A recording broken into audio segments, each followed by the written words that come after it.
श्री भागवत सुधा सागर शुक सागर भगवान वेद व्यास कृत श्रीमद् भागवत 12 स्कंदों की सरल हिंदी व्याख्या श्लोकांक सहित गीता प्रेस गोरखपुर। आप सुन रहे गए श्रीमद् भागवत महापुराण के तृतीय स्कंद का 29वां अध्याय भक्ति का मन और काल की महिमा। माता देवहूति ने अपने पुत्र कपिल से पूछा कि हे प्रभु, प्रकृति, पुरुष और महत्व आदि जैसा लक्षण सांख्य शास्त्र में कहा गया है तथा जिसके द्वारा उनका वास्तविक स्वरूप अलग अलग जाना जाता है, और भक्ति योग को ही जिसका प्रयोजन कहा गया है वह आपने मुझे बताया। अब कृपा करके भक्ति योग का मार्ग मुझे विस्तार पूर्वक बताइए। इसके सिवा जीवों की जन्म मरण रूपा अनेक प्रकार की गतियों का भी वर्णन कीजिए, जिनके सुनने से जीव को सब प्रकार की वस्तुओं से वैराग्य होता है।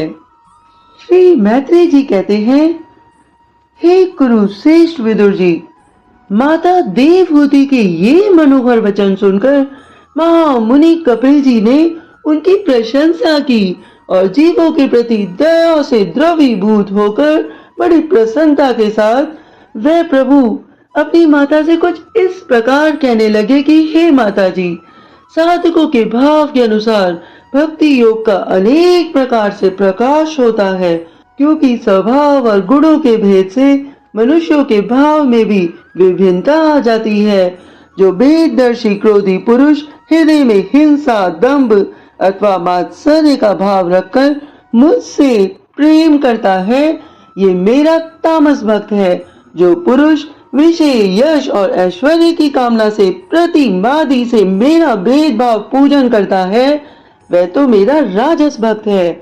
जो व्यक्ति पापों का क्षय करने के लिए, परमात्मा को अर्पण करने के लिए और पूजन करना कर्तव्य मानता है, इस बुद्धि से मेरा भेदभाव से पूजन करता है, वह सात्विक भक्त है।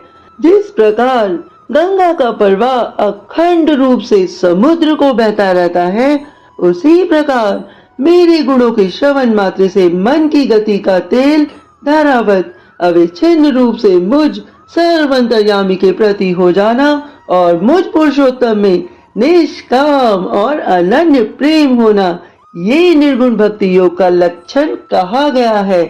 ऐसे निष्काम भक्त दिए जाने पर भी मेरी सेवा को छोड़कर सालोक्य अर्थात भगवान के नित्य धाम में निवास, साष्टी अर्थात भगवान के समान ऐश्वर्य भोग, सामीप्य अर्थात भगवान की नित्य समीपता, सारूप्य अर्थात भगवान का स्वरूप, और सायुज्य अर्थात भगवान के विग्रह में समा जाना, उनसे एक हो जाना या फिर ब्रह्म रूप को प्राप्त कर लेना।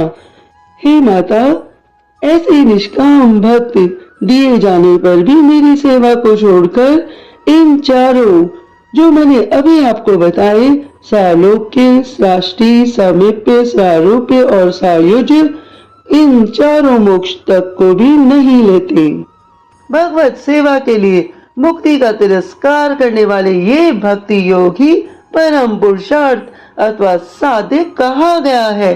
इसके द्वारा पुरुष तीनों गुणों को लांघकर मेरी भाव को, मेरे प्रेम रूप अपराकृत स्वरूप को ही प्राप्त हो जाता है। निष्काम भाव से श्रद्धा पूर्वक अपने नित्य नैमित्तिक कर्तव्यों का पालन कर नित्य प्रति हिंसा रहित उत्तम क्रिया योग को अनुष्ठान करने, मेरी प्रतिमा का दर्शन, स्पर्श, पूजा, स्तुति और वंदना करने, प्राणियों में मेरी भावना करने, धैर्य और वैराग्य के अवलंबन, महापुरुषों का मान, दीनों पर दया और समान स्थिति वालों के प्रति मित्रता का व्यवहार करने, यम नियमों का पालन, अध्यात्म शास्त्रों का श्रवण और मेरे नामों का उच्च स्वर से कीर्तन करने से तथा मन की सरलता, सत्पुरुषों के संग और अहंकार के त्याग से मेरे धर्मों का अर्थात भागवत धर्मों का अनुष्ठान करने वाले भक्त पुरुष का चित्त अत्यंत शुद्ध होकर मेरे गुणों के श्रवण मात्र से अनायास मुझ में लग जाता है।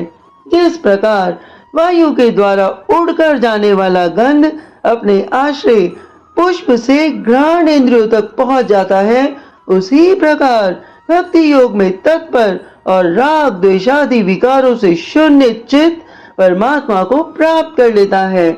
मैं आत्मा रूप से सदा सभी जीवों में स्थित हूँ। इसलिए जो लोग मुझ सर्वभूत स्थित परमात्मा का अनादर करके केवल प्रतिमा से मेरा ही पूजन करते हैं, उनकी वह पूजा स्वांग मात्र है। मैं तो सबकी आत्मा हूँ। मैं आत्मा परमेश्वर सभी भूतों में स्थित हूँ। ऐसी दशा में जो मोहवश केवल प्रतिमा के पूजन में ही लगा रहता है, वह तो मानो भस्म में ही हवन करता है। जो भेददर्शी और अभिमानी पुरुष जो दूसरे जीवों के साथ वैर मानता है और इस प्रकार उनके शरीर में विद्यमान मुझ आत्मा से ही द्वेष करता है, उसके मन को कभी शांति नहीं मिल सकती। अपनी बात को आगे बढ़ाते हुए श्री विष्णु भगवान के रूप में कपिल देव ने अपनी माता से कहा कि हे माता जी, दूसरे जीवों का अपमान करने वाला वह बहुत ही घटिया बढ़िया सामग्रियों से अनेक प्रकार के विधि विधान के साथ मेरी मूर्ति का पूजन भी करे तो भी मैं उससे प्रसन्न नहीं हो सकता। मनुष्य अपने धर्म का अनुष्ठान करता हुआ तब तक मुझ ईश्वर की प्रतिमा आदि में पूजा करता रहे जब तक उसे अपने हृदय में तथा संपूर्ण प्राणियों में स्थित परमात्मा का अनुभव न हो जाए। जो व्यक्ति आत्मा और परमात्मा के बीच में थोड़ा सा भी अंतर करता है, उस भेददर्शी को मैं मृत्यु रूप में महान भय उपस्थित करता हूँ। अतः संपूर्ण प्राणियों के भीतर घर बनाकर उन प्राणियों के ही रूप में स्थित मुझ परमात्मा का यथा योग दान मान मित्रता के व्यवहार तथा समदृष्टि के द्वारा पूजन करना चाहिए। हे माता जी, पाषाणादि अचेतनों की उपेक्षा वृक्ष आदि जीव श्रेष्ठ हैं। उनसे सांस लेने वाले प्राणी श्रेष्ठ हैं। उनमें भी मन वाले प्राणी उत्तम हैं और उनसे इंद्रिय की वृत्तियों से युक्त प्राणी श्रेष्ठ हैं। सेनेंद्रिय प्राणियों में भी केवल स्पर्श का अनुभव करने वाले की अपेक्षा रस का ग्रहण कर सकने वाले मत्स्य आदि उत्कृष्ट हैं तथा रस वेक्ताओं की अपेक्षा गंध का अनुभव करने वाले भ्रमरादि और गंध का ग्रहण करने वालों में भी शब्द ग्रहण करने वाले सर्प आदि श्रेष्ठ हैं।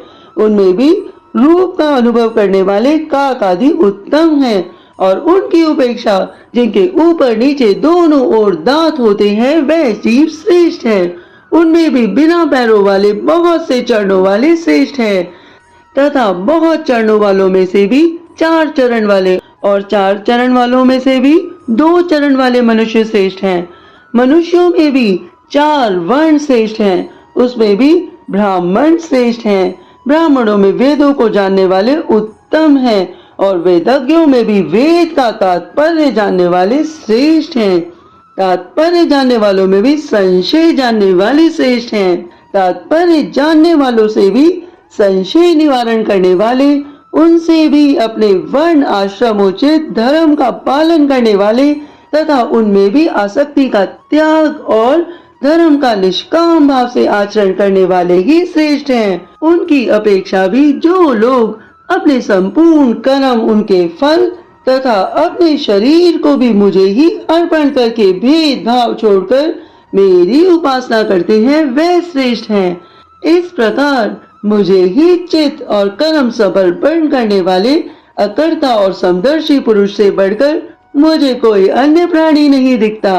अतः ये मानकर भी कि जीव रूप अपने अंश से साक्षात भगवान ही सब में अनुगत हैं, इस समस्त प्राणियों को बड़े आदर के साथ मन से प्रणाम करें। हे माता जी, इस प्रकार मैंने तुम्हारे लिए भक्ति योग और अष्टांग योग का वर्णन किया है। इनमें से एक का भाव साधन करने से जीव परम पुरुष भगवान को प्राप्त कर सकता है। भगवान परमात्मा पर ब्रह्म का अद्भुत प्रभाव संपन्न तथा जागतिक पदार्थों के नानाविध व चिंत्य का हेतभूत स्वरूप विशेष ही काल नाम से विख्यात है।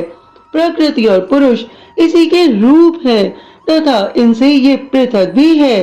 नाना प्रकार के कर्मों का मूल अदृष्ट भी यही है। तथा इसी से महत्व आदि के अभिमानी भेददर्शी प्राणियों को सदा भय लगा रहता है, जो सबका आश्रय होने के कारण समस्त प्राणियों में अनुप्रविष्ट होकर भूतों द्वारा ही उनका संहार करता रहता है। वह जगत का शासन करने वाला ब्रह्मादि का भी प्रभु भगवान काल ही यज्ञों का फल देने वाला विष्णु है। इसका ना तो कोई मित्र है, ना कोई शत्रु और ना कोई सगा संबंधी है। ये सर्वदा सजग रहता है और अपने सर्व रूप भूत श्री भगवान को भूलकर भोग रूप प्रमाद में पड़े हुए प्राणियों पर आक्रमण करके उनका संहार करता है। इसी के भय से वायु चलता है, इसी के भय से सूर्य तपता है, इसी के भय से इंद्र वर्षा करता है और इसी के भय से तारे चमकते हैं। इसी से भयभीत होकर औषधियों के सहित लताएं और सारी वनस्पतियां समय समय पर फल फूल धारण करती हैं। इसी के डर से नदियां बहती हैं और समुद्र अपनी मर्यादा से बाहर नहीं जाता। इसी के भय से अग्नि प्रज्वलित होती है और पर्वतों के सहित पृथ्वी जल में नहीं डूबती। इसी के शासन से यह आकाश जीवित है, प्राणियों को श्वास प्रश्वास के लिए अवकाश देता है और महत्व अहंकार रूप शरीर का 7 आवरणों से युक्त ब्रह्मांड के रूप में विस्तार करता है। इस काल के ही भय से सत्यादि गुणों के नियामक विष्णु आदि देवगण, जिनके अधीन ये सारा चराचर जगत है, अपने जगत रचना आदि कार्यों से युग कर्म से तत्पर रहते हैं। ये अविनाशी काल स्वयं अनादि किंतु दूसरों का आदि करता अर्थात उत्पादक है तथा स्वयं अनंत होकर भी दूसरों का अंत करने वाला है। ये पिता से पुत्र की उत्पत्ति कराता हुआ सारे जगत की रचना करता है और अपनी संहार शक्ति मृत्यु के द्वारा यमराज को भी मरवाकर इसका अंत कर देता है। अभी आप सुन रहे थे श्रीमद् भागवत महापुराण के तृतीय स्कंद का 29वां अध्याय और हम सुनेंगे 30वां अध्याय देह गेह में आसक्त पुरुषों की अधोगति का वर्णन। आगे आप सभी लोगों ने श्रीमद् भागवत महापुराण के भक्ति रस में जो गोता खाया है, तो आपके अंदर बैठी आत्मा, आपकी ऊर्जा शक्ति को मेरा बारंबार प्रणाम है। भगवान श्री हरि आप सभी का मंगल करे।